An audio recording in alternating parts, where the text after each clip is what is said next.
আসসালামু আলাইকুম। আমন্ত্রণ বাংলাভিশন সংবাদে আপনাদের সাথে আছি নাজিয়াত শাহরিন। শুরুতে বিআরবি কেবলস সংবাদ শিরোনাম। দেশে করোনায় আরও ৩৫ জনের মৃত্যু, শনাক্ত ৪,০০০। সংক্রমণের সাথে পাল্লা দিয়ে বাড়ছে কোভিড পরীক্ষা, ভ্যাকসিন দেওয়ার বয়সসীমা দ্রুত নামানোর পরামর্শ বিশেষজ্ঞদের। করোনায়ও থেমে থাকবে না বাংলাদেশ, দৃঢ়তার সাথে বললেন প্রধানমন্ত্রী। আগাম প্রস্তুতি ও স্বাস্থ্যবিধি মানা তাগিদ। হেফাজতের হরতালে ব্রাহ্মণবাড়িয়ায় থানায় হামলা, পুলিশের গুলিতে নিহত ২। রাজধানী সহ বিভিন্ন জায়গায় বিক্ষোভ, আগুন, সংঘর্ষ, ভাঙচুর। হরতালের নামে নৈরাজ্যের মদতদাতা বিএনপি, বলেছেন মন্ত্রীরা। সরকারি অশান্ত করছে দেশকে, অভিযোগ ফখরুলের।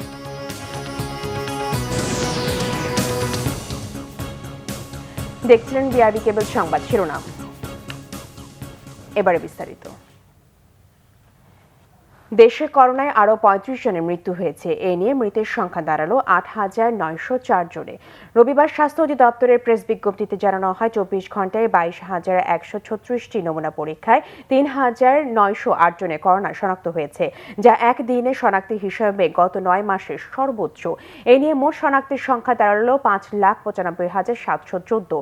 ২৪ ঘন্টায় সুস্থ হয়েছে ২,০১৯ জনে। এ পর্যন্ত সুস্থতার মোট সংখ্যা দাঁড়ালো ৫,৩৫,৯৪১ জন।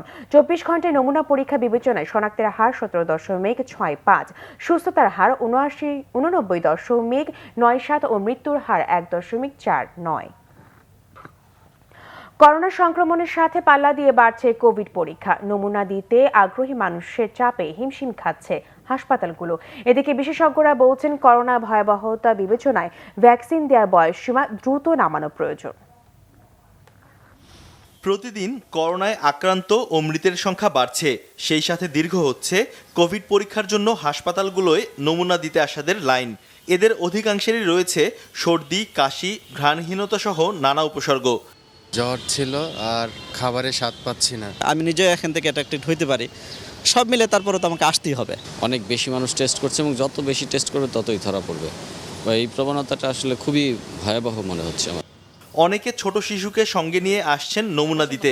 কারো কারো পরিবারের একাধিক সদস্যের উপসর্গ দেখা দিয়েছে। আমার ওয়াইফ, আমার বেবি, আমার ছোট ভাই। বাচ্চাদের নিয়ে টেনশনটা বেশি, আর ও যেহেতু বাহিরে কাজ করে আসে, এটা একটা আছে। আর যেহেতু সেই সিমটমগুলো আমাদের দেখা যাচ্ছে, এই জন্যই তো আসলে একটু চিন্তাতেই আছি। বঙ্গবন্ধু শেখ মুজিব মেডিকেল বিশ্ববিদ্যালয়ের হাসপাতাল শাখার অতিরিক্ত পরিচালক মোহাম্মদ নাজমুল করিম জানান, ফেব্রুয়ারি মাসের তুলনায় মার্চে হাসপাতালে করোনা পরীক্ষার চাপ বেড়েছে প্রায় দ্বিগুণ। ফেব্রুয়ারিতে আমাদের এখানে প্রতিদিন গড়ে আমরা ৩০০ মানুষের পরীক্ষা করতাম, কিন্তু মার্চ মাসে এসে এই সংখ্যাটা অনেক বেড়ে গেছে। আপনি জানেন, এখন কোনো দিন আমরা ৪০০ জনকে পরীক্ষা করি, কোনো দিন হয়তো উপস্থিতি বেশি হলে ৫০০ পরীক্ষা করি। সংক্রমণের ভয়াবহতা বাড়লেও করোনার টিকা নেয়ার আগ্রহ কম বলেও মনে করেন তিনি।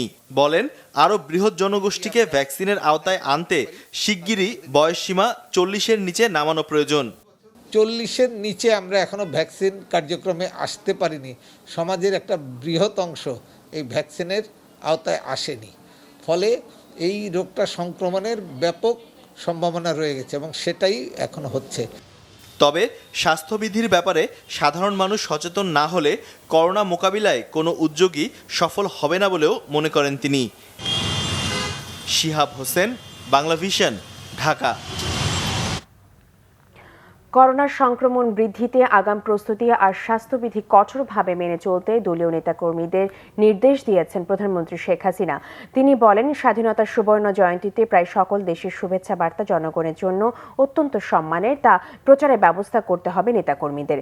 দেশের অগ্রযাত্রা অব্যাহত রাখতে যা করণীয় সরকার তা করবে বলেও আশ্বস্ত করেন প্রধানমন্ত্রী।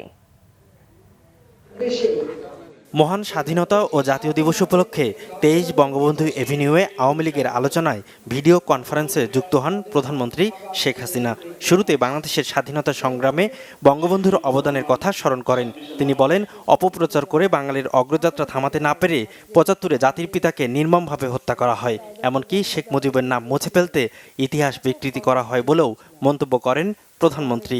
তিনি বলেন, পাকিস্তানিদের মতো বিএনপি জামাত জোট ক্ষমতায় গিয়ে হত্যা নির্যাতন করেছে, সন্ত্রাস জঙ্গিবাদ বাংলা ভাই সৃষ্টি করেছে। ৭১ সালে পাকিস্তানি হানাদার বাহিনী যেভাবে আমাদের মেয়েদেরকে পাশবিক অত্যাচার করেছে, ঘরবাড়ি পুড়েছে, লুটপাট করেছে, ঠিক একই কায়দায় কিন্তু বিএনপি জামাত জোট ক্ষমতায় এসে সেইভাবে লুটপাট, দুর্নীতি এবং নারী ধর্ষণ, নারী নির্যাতন। আমরা আমাদের সুবর্ণ জয়ন্তী উদযাপন করছি। বাংলাদেশ স্বাধীন দেশ, কাজে এই দেশের প্রতি সকলের যে শুভেচ্ছা জানানো, এটা বাংলাদেশের জনগণের জন্য অত্যন্ত সম্মানের। যে সমস্ত বার্তাগুলি আমাদের কাছে রক্ষিত আছে, তৃণমূল পর্যায় পর্যন্ত এটা প্রচার করতে হবে। শেখ হাসিনা বলেন, করোনা ভাইরাসের সংক্রমণ উন্নয়নে বাধা সৃষ্টি করছে, তারপরও বাংলাদেশ থেমে থাকবে না। স্বাস্থ্যবিধি মানতে দলীয় নেতাকর্মীদের নির্দেশও দেন তিনি। আমি আপনাদেরকে বলবো যে প্রত্যেকটা মানুষ যেন মাস্ক না পরে বাইরে না যায়, সকলেই যেন মাস্ক পরে, সেটা সকলকে অবশ্যই নিশ্চিত করতে হবে। আর যেখানে যত মানে আমাদের মিটিং, যেমন আজকে এখানে সবাই এক হয়েছেন, আগামীতে আরও কম সংখ্যক থাকতে হবে, একটা নিরাপদ দূরত্ব মেনে বসতে হবে। আর প্রত্যেকটা অনুষ্ঠান, যেমন কোনো মানে সভা বা প্রশিক্ষণ বা সেমিনার, যাই কিছু হোক, সেটা স্বাস্থ্য সুরক্ষা বিধি মেনে করতে হবে। এটা সকলের ক্ষেত্রেই প্রযোজ্য। করোনা বেড়ে যাওয়ায় রোজার ঈদের পর স্কুল কলেজ খুলে দেওয়ার কথাও জানান প্রধানমন্ত্রী। ঈদের পরে আবার স্কুল কলেজ শিক্ষা প্রতিষ্ঠান খুলে দেব। সৈয়দ আব্দুল মুহিত, বাংলাভিশন, ঢাকা। বিশ্ববিদ্যালয় সহ সেনা প্রধান জেনারেল আজিজ আহমেদ বলেছেন, প্রধানমন্ত্রী শেখ হাসিনার নেতৃত্বে দেশ এগিয়ে যাচ্ছে। তার নেতৃত্বের কারণে স্বল্পোন্নত দেশ থেকে উন্নয়নশীল দেশের তালিকায় নাম লিখিয়েছে বাংলাদেশ। মুক্তিযুদ্ধে অংশগ্রহণকারী ভারতীয় সশস্ত্র বাহিনীর একটি প্রতিনিধি দলের সাথে সৌজন্য সাক্ষাতের সময় তিনি একথা বলেন। স্বাধীনতা যুদ্ধে ভারতের বীর সেনানীদের অবদান স্মরণ করে তাদের প্রতি কৃতজ্ঞতা জানান সেনাপ্রধান। অবসরপ্রাপ্ত মেজর জেনারেল নারায়ণ শঙ্কর নারীর নেতৃত্বে ভারতের প্রতিনিধি দলের সদস্যরা বাংলাদেশ ও সেনাবাহিনী অগ্রযাত্রা ও উন্নয়নের প্রশংসা করেন। এরপর প্রতিনিধি দল সৌজন্য সাক্ষাৎ করেন নৌবাহিনীর প্রধান অ্যাডমিরাল শাহিন ইকবালের সাথে। বনানী নৌ সদর দপ্তরের সাগরিকা হলে আয়োজিত এই অনুষ্ঠানে বাংলাদেশের স্বাধীনতা অর্জনে ভারতের বলিষ্ঠ ভূমিকার কথা স্মরণ করেন নৌপ্রধান। বিশেষ করে 1971 সালে পরিচালিত অপারেশন জ্যাকপটকে সাফল্যমণ্ডিত করতে ভারতের অবিস্মরণীয় ভূমিকার কথা উল্লেখ করেন তিনি। এর আগে প্রতিনিধি দলটি শিখা অনির্বাণে পুষ্পস্তবক অর্পণ করেন।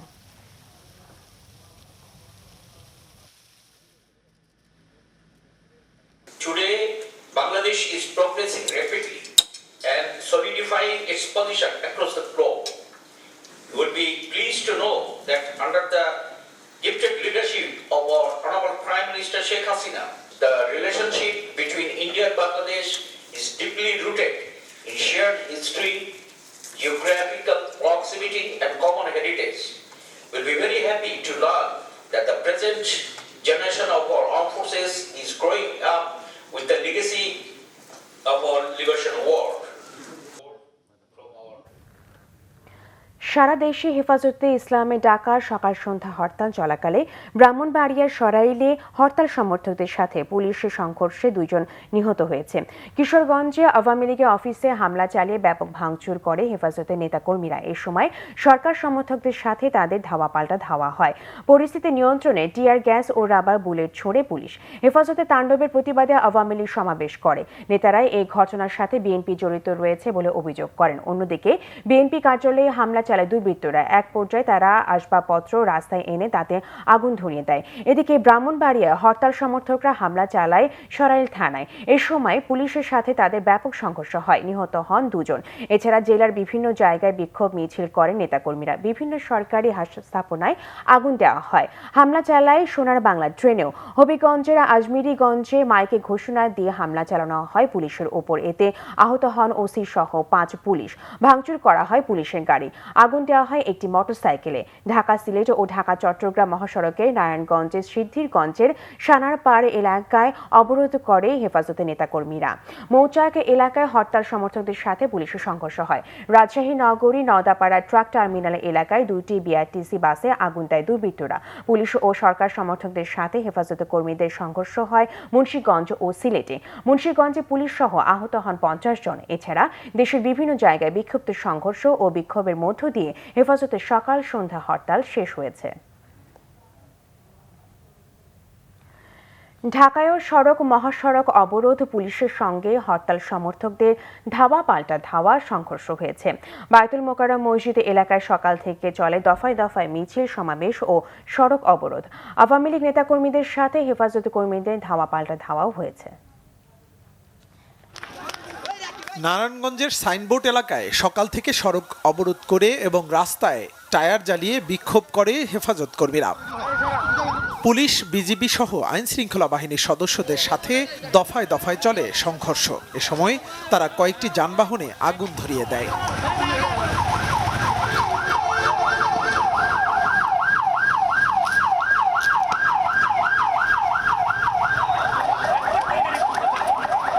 পরিস্থিতি নিয়ন্ত্রণে আনতে পুলিশ টিয়ার শেল নিক্ষেপ করে।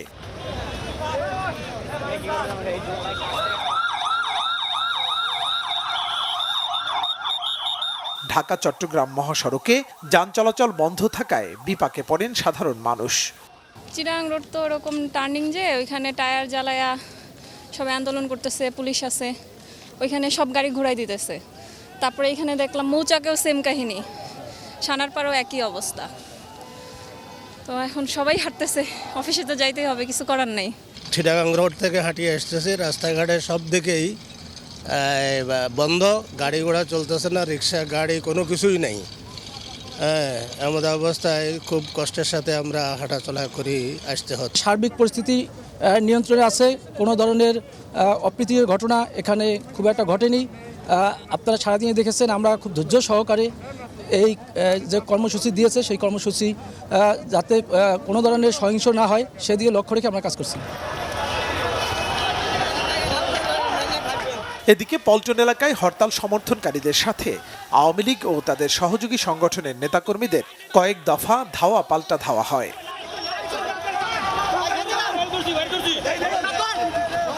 জোহরের নামাজের পর বিক্ষোভ মিছিল বের করেন হরতালকারীরা। কঠোর অবস্থানে ছিল পুলিশ। এ সময় গুলিস্তান, পল্টন, বিজয়নগর, প্রেস ক্লাব, দৈনিক বাংলা ও মতিঝিল এলাকায় আতঙ্ক ছড়িয়ে পড়ে।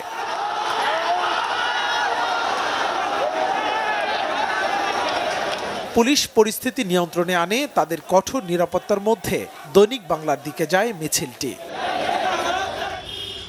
এছাড়া রাজধানীর অন্যান্য এলাকায়ও পুলিশের ছিল সতর্ক উপস্থিতি। গোটা রাজধানীতেই গণপরিবহন চলাচল ছিল অনেক কম। সপ্তাহের প্রথম কর্মদিবস সত্ত্বেও রাস্তায় মানুষের উপস্থিতিও ছিল সামান্য। মুহিবুল্লাহ মুহিব, বাংলা ভিশন, ঢাকা।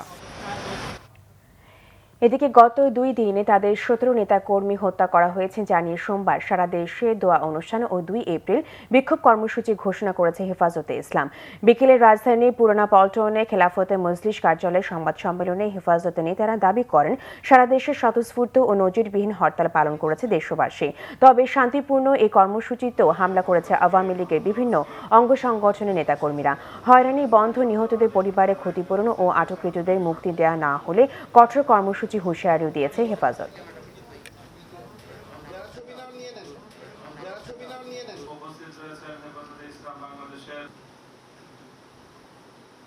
আমরা পরিষ্কার ভাষায় বলতে চাই, সংঘাত বাড়াইতে চাই না, বিশৃঙ্খলা সৃষ্টি হোক এটা চাই না। সরকার দলীয় লোকরা কর্মীদেরকে হুমকি দিচ্ছে, বাড়িঘরে যেয়ে হামলা দেওয়ার হুমকি দিচ্ছে। এইসব হয়রানি বন্ধ করতে হবে। আগামীকাল 29শে মার্চ সারা দেশে শহীদ ও আহতদের জন্য সারা দেশব্যাপী দোয়া হবে। আগামী শুক্রবার 2রা এপ্রিল সারা দেশে বিক্ষোভ সমাবেশ হবে। আওয়ামী লীগ সাধারণ সম্পাদক ওবায়দুল কাদের বলেছেন, ঢাকা, চট্টগ্রাম ও ব্রাহ্মণবাড়িয়া সহ বায়তুল মোকাররমে তাণ্ডব লীলায় সাম্প্রদায়িক গোষ্ঠী পৃষ্ঠপোষক বিএনপি। এদের মোকাবেলায় মুক্তিযুদ্ধের সকল পক্ষকে একা হওয়ার আহ্বান জানান তিনি। নেতাকর্মীদের ঐক্যবদ্ধ হয়ে ষড়যন্ত্র ও দেশবিরোধীদের মোকাবেলার আহ্বান জানান আওয়ামী লীগের সাধারণ সম্পাদক। এদিকে স্বরাষ্ট্রমন্ত্রী আসাদুজ্জামান খান কামাল বলেছেন, হরতালের নামে নাশকতা করা হয়েছে, এর বিরুদ্ধে কঠোর ব্যবস্থা নেবে সরকার। দুপুরে সচিবালয়ে সাংবাদিকদের প্রশ্নের জবাবে মন্ত্রী বলেন, দেশকে অস্থিতিশীল করতে এ ধরনের কর্মসূচি দেওয়া হয়েছে। সরকার নমনীয় নয়, ধৈর্যের পরিচয় দিচ্ছে বলে মন্তব্য করেন স্বরাষ্ট্রমন্ত্রী।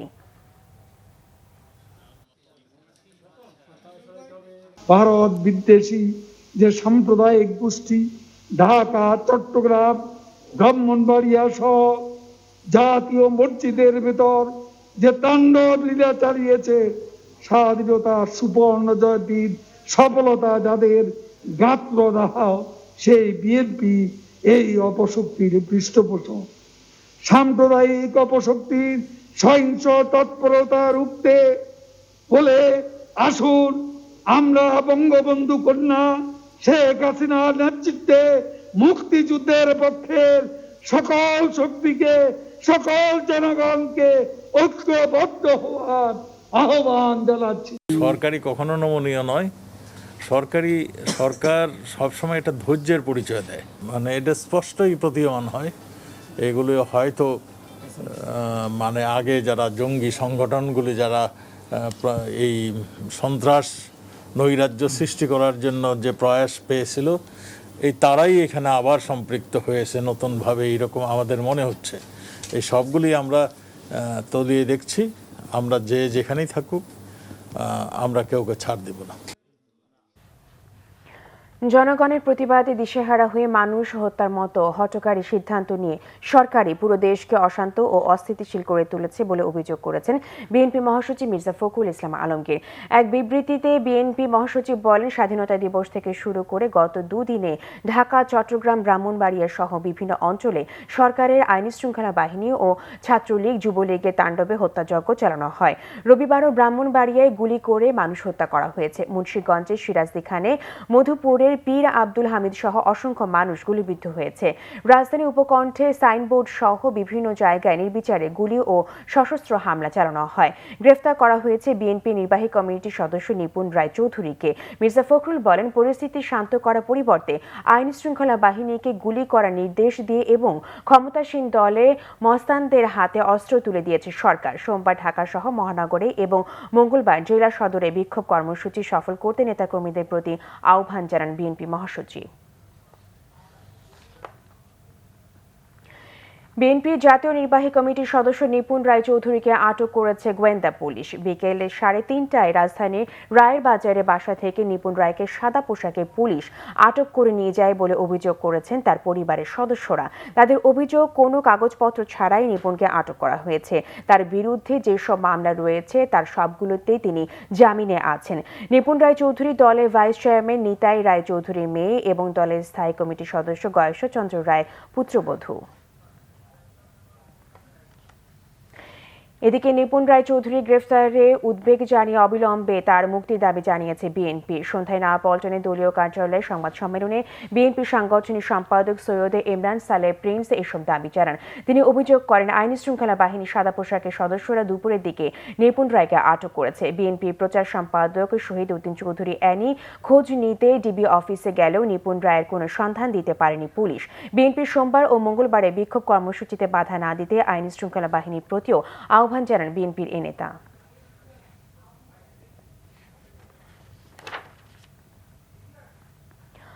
বঙ্গবন্ধুর জন্মশতবার্ষিকী ও বাংলাদেশের স্বাধীনতার সুবর্ণ জয়ন্তীতে ভারতে যে কোনো প্রধানমন্ত্রীর সফর তাৎপর্যপূর্ণ। তবে নরেন্দ্র মোদীর সফরে বাংলাদেশে তেমন বড় কোনো অর্জন নেই বলে মনে করেন আন্তর্জাতিক সম্পর্ক বিশ্লেষক ইমতিয়াজ আহমেদ। আর সাবেক রাষ্ট্রদূত হুমায়ুন কবিরের মতে, বাংলাদেশের অগ্রগতি প্রতিবেশীদের জানানো গেছে মোদীর সফরের মধ্য দিয়ে। বঙ্গবন্ধুর জন্ম শতবার্ষিকী ও স্বাধীনতার সুবর্ণ জয়ন্তী উদযাপন অনুষ্ঠানে সম্মানিত অতিথি হিসেবে যোগ দেন ভারতের প্রধানমন্ত্রী নরেন্দ্র মোদী। এই সফরকে নানাভাবে বিশ্লেষণ করা হচ্ছে। সরকারি দল বলছে, মোদীর এই সফর বাংলাদেশকে সম্মানিত করেছে।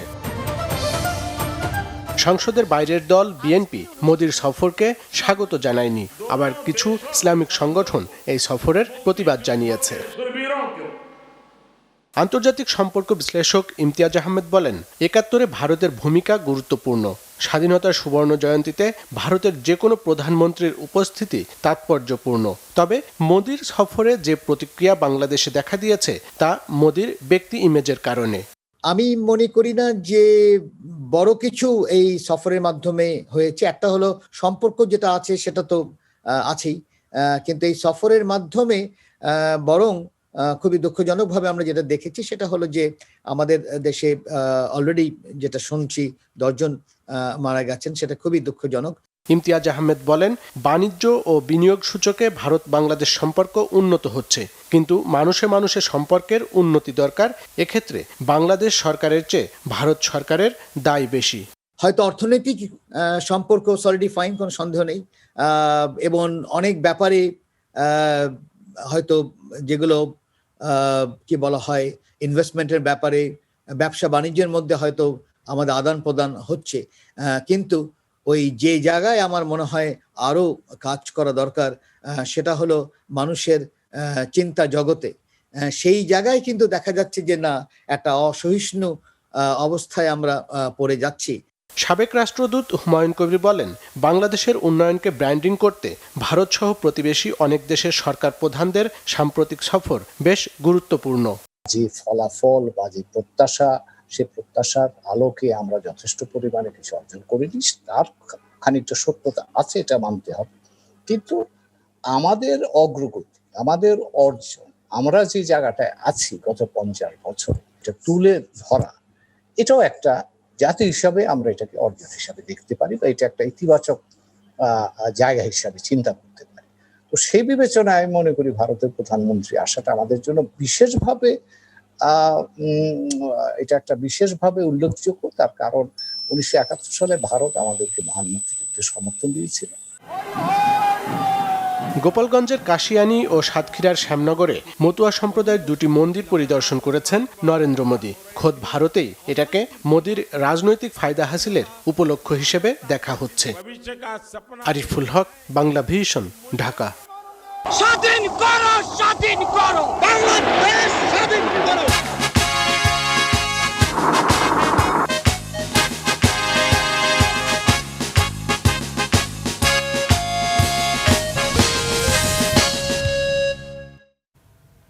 স্বাধীনতার 50 বছরে দেশের সংবাদ মাধ্যমের সংখ্যা বেড়েছে অনেক। সংবাদপত্রের পাশাপাশি দেশে বিকাশ ঘটেছে বেতার ও টিভির মতো ইলেকট্রনিক গণমাধ্যমেরও। সাবেক প্রধান তথ্য কমিশনার অধ্যাপক ডক্টর গোলাম রহমান মনে করেন, নানা প্রতিবন্ধকতা ও ডিজিটাল নিরাপত্তা আইনের অপব্যবহারে ঝুঁকিও বেড়েছে এই পেশায়। সিনিয়র সাংবাদিক আবেদ খানের মতে, সংবাদ মাধ্যম ও সাংবাদিকতার স্বাধীনতা নির্ভর করে রাষ্ট্র, প্রতিষ্ঠানের মালিক এমনকি ব্যক্তির উপরও। স্বাধীনতা যুদ্ধের সময় হাতে গোনা কয়েকটি সংবাদপত্র থাকলেও 90 পরবর্তীতে শুরু হয় সংবাদ মাধ্যমের জাগরণ। আর গেল 2 দশকে ইলেকট্রনিক মিডিয়া সহ ব্যাপক বিকাশ ঘটে এই খাতে। বর্তমানে উপজেলা, জেলা ও জাতীয় মিলিয়ে অসংখ্য সংবাদপত্র রয়েছে দেশে। সেই সাথে অনলাইন নিউজ পোর্টালও অগণিত। এরশাদ সরকারের পতনের পর বিচারপতি শাহাবুদ্দিন আহমেদের সরকার শত ফুল ফুটতে দাও নীতিতে সংবাদপত্র তথা গণমাধ্যমের বিকাশের পথ প্রশস্ত করেন। বিকাশের এই ধারাবাহিকতা অব্যাহত আছে এখনো। সাংবাদিকতার এই শিক্ষক বললেন, দেশের গণমাধ্যমের বিকাশ ও স্বাধীনতার বিষয়টি সংবিধানেই নিশ্চিত করা হয়েছে। গণমাধ্যমের এই প্রাচুর্যের মধ্যে, এই বৈচিত্র্যময় পরিবেশনের মধ্যে যে অনেক ক্ষেত্রেই আমরা গণমাধ্যম কর্মীদের নাজেহাল হতে দেখি। তারা অনেক ক্ষেত্রে বেতন পাচ্ছেন না, অনেক ক্ষেত্রে চাকরির হারাতে হচ্ছে, অনেক ক্ষেত্রে বেতন কমে যাচ্ছে। তবে সাংবাদিকতার স্বাধীনতা নিয়ে ভিন্ন ব্যাখ্যা দিলেন মুক্তিযুদ্ধের সময় মাঠের সংবাদকর্মী আবেদ খান। সাংবাদিকতায় দায়িত্বশীলতার ওপরও জোর দিলেন প্রবীণ এই সাংবাদিক। গণমাধ্যম মুক্ত বলে কোনো শব্দ নেই, আমি মনে করি না। মুক্ত কখনো সে সরকারের দ্বারা আবদ্ধ, কখনো মুক্ত, কখনো সে মালিকের দ্বারা আবদ্ধ, মালিকের হাতে মুক্ত, তাই না? এখন কার অভিরুচির ভেতর দিয়ে মাধ্যম চলবে নির্ধারণ করতে গেলে আমার নিজেকে, তাই না, আমি নৈরাজ্যবাদী হতে পারবো না। হালের আলোচিত সমালোচিত ডিজিটাল নিরাপত্তা আইন নিয়ে নিজেদের অভিমত তুলে ধরলেন এই 2 গণমাধ্যম ব্যক্তিত্ব। ডিজিটাল সিকিউরিটি অ্যাক্টের অপব্যবহার হচ্ছে প্রচণ্ডভাবে, সেটা একটা বড় ধরনের আমাদের আশঙ্কা, এবং সেখানে আমরা দেখেছি অনেক সাংবাদিক এখানে নির্যাতিত হয়েছেন। দুর্বলতা যেমন আছে, এর সবল দিকটাও তো আছে। আমরা শুধু একভাবেই দেখব তা তো না। এর সবল দিকটা হচ্ছে যে তুমি যাকে খুশি তা বলতে পারো না, যা খুশি তা করতে পারো না। এদিকে শুধু 90 পরবর্তীতে আলোচিত সাগররুনি সহ 36 জন সাংবাদিক হত্যাকাণ্ডের শিকার হয়েছেন, যদিও বিচার হয়েছে হাতে গোনা। মিরাজ হোসেন গাজী, বাংলা ভিশন, ঢাকা। রাজধানীর শ্যামলীতে অনুমোদনহীন ওষুধ কারখানা থেকে বিপুল পরিমাণ নকল ওষুধ জব্দ করা হয়েছে। রবিবার দুপুরে শ্যামলী 2 নম্বর রোডের একটি বাড়িতে অভিযান চালায় ওষুধ প্রশাসন এবং র্যাবের মোবাইল কোড। এস্টোনো ও 4H নামের দুটি কোম্পানির নামে কয়েক লাখ ক্যাপসুল, কয়েক হাজার সিরাপের বোতল ও বিপুল পরিমাণ ওষুধ তৈরি কাঁচামাল উদ্ধার করা হয়। অনুমোদন ছাড়াই তারা কাশি, ফুড সাপ্লিমেন্ট ও বিভিন্ন যৌন উত্তেজক ওষুধ তৈরি করে আসছিল। ওষুধ প্রশাসন অধিদপ্তরের মহাপরিচালক মেজর জেনারেল মাহবুবুর রহমান এই সময় উপস্থিত ছিলেন।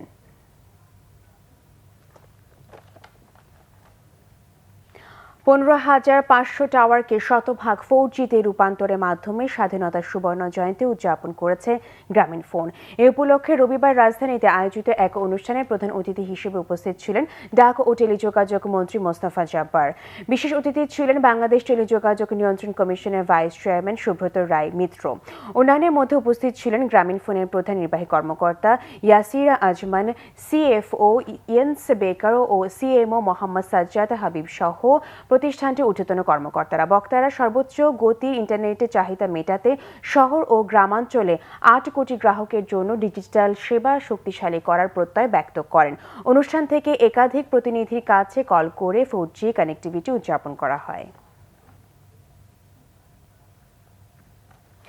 পূবালী ব্যাংকে সিলেট পূর্ব ও পশ্চিম অঞ্চলের শাখা ব্যবস্থাপকদের উৎসাহিত করার লক্ষ্যে সিলেট স্টেশন ক্লাবের প্রথম শাখা ব্যবস্থাপক সম্মেলন 2021 অনুষ্ঠিত হয়েছে।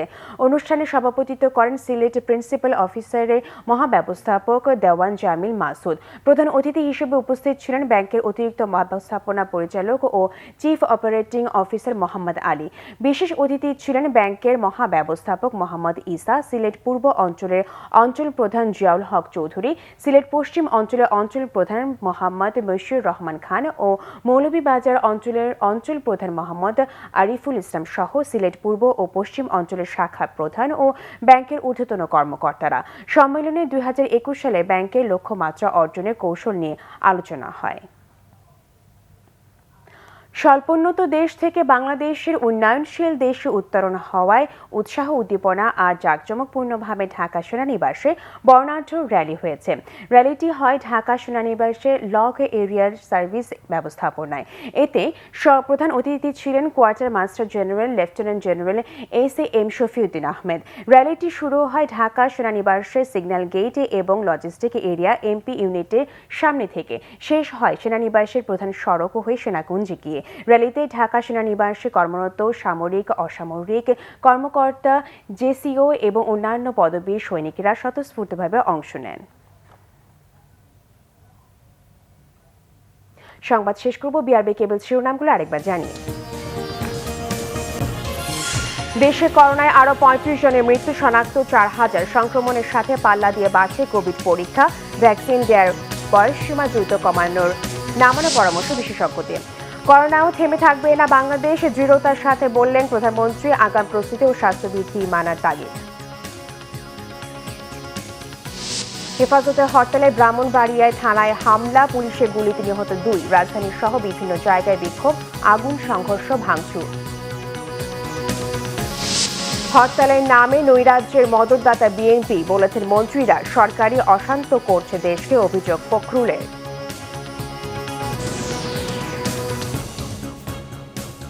এই ছিল এখনকার মতো। পরের সংবাদ রাত 1টায় দেখার আমন্ত্রণ রইল। এছাড়া বাংলাদেশের সংবাদ ও সংবাদ সংশ্লিষ্ট অনুষ্ঠান দেখতে ভিজিট করুন www.banglavision.tv ও facebook.com/banglavision এবং সাবস্ক্রাইব করুন youtube.com/banglavision নিউজে। এতক্ষণ সাথে থাকার জন্য ধন্যবাদ সবাইকে।